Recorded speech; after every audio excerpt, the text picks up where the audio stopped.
Hey guys, this is Dimitri with Haro Canucks and welcome back to another video review.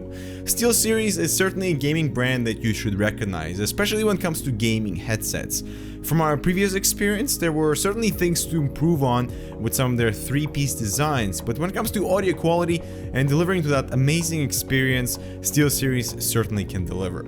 So today we're going to take a look at the 9H headset that incorporates Steelseries' own drivers that are known to be quite excellent for detail and clarity, and priced at $106. Let's see how they stack up for that professional gamer.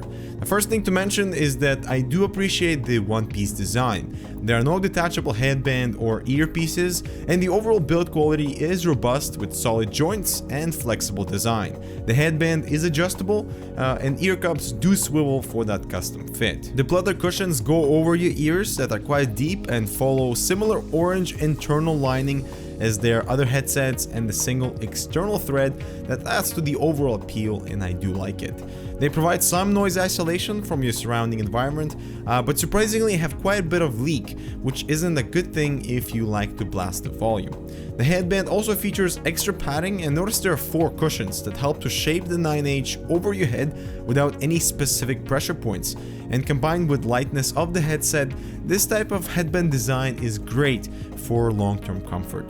The noise-canceling microphone is concealed within the left ear cup, and it's become sort of the staple for Steelseries, as the mic is retractable and a very low profile and flexible. So here's the sample of the microphone. As you can hear, it is quite noisy, so let's turn on mic noise reduction.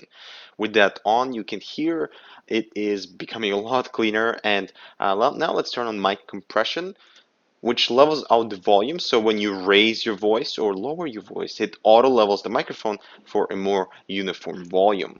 Now right underneath is Steelseries custom connector for the cable that is detachable. It is braided with the mic mute button and volume control wheel, and at the end you attach the mic headphone splitter or the 90-degree headphone attachment for mobile use. We do have an extension cable included if you require that extra reach. The 9H also includes a USB sound card that is 24-bit 96,000 Hz. It's quite small and allows you to connect both headset jacks or the custom USB jack from the 9H.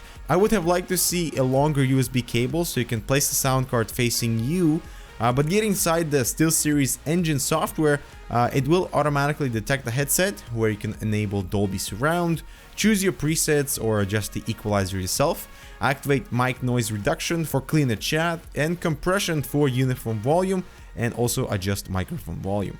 Getting into the configuration tab, you can create your own profile, so Battlefield 4 for example, add the executable and it will activate that profile when you launch into the game, so it's quite useful.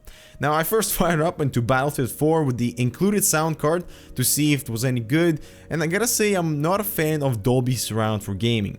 It does open up the soundstage a little bit, which for a closed type headset is useful, so your audio environment is a bit larger, but then you sacrifice on the detail of those audio elements in the game, and it doesn't sound natural with the Dolby Surround. Plus, it doesn't really benefit directionality. I did play around with the included presets. Choosing the FPS mode does bring out the detail in those footsteps and that gunfire that's passing by you. And the explosive action preset was also surprisingly well balanced for that little extra punchy bass, but still maintaining the excellent high range. The USB sound card, however, doesn't bring out the best in the 9H, so I used our audio engine DAC to see what was missing, and the first thing I noticed was how much more detail I could hear from the drivers. The USB sound card does lack proper amplification, and 100% volume, it just wasn't loud enough, and the card doesn't do justice to these drivers. That's because Steelseries drivers are well tuned for gaming with excellent and detailed high-end and proper mid-range.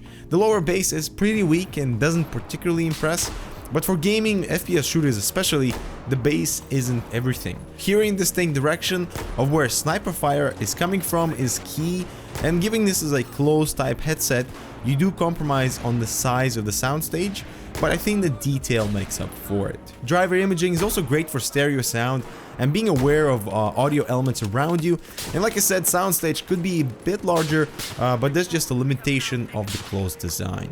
Overall, the 9H has a bright sound with emphasis on audio elements that matter for professional gamers.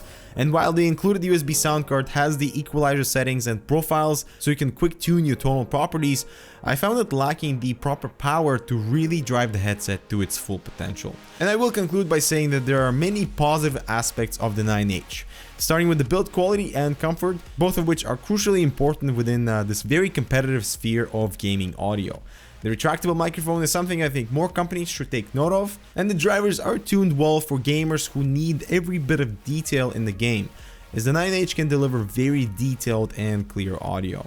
The included USB sound card, like with pretty much every gaming headset out there, is quite poor, and while you can't play around with the equalizer, it lacks the proper power to drive the headset to its full potential, and because of this, the $160 price tag is slightly high, and I would like to see a cheaper package without the USB dongle. I also would have liked to see interchangeable ear pads, like with their other headsets, just to provide a slightly more open audio that would enhance the soundstage.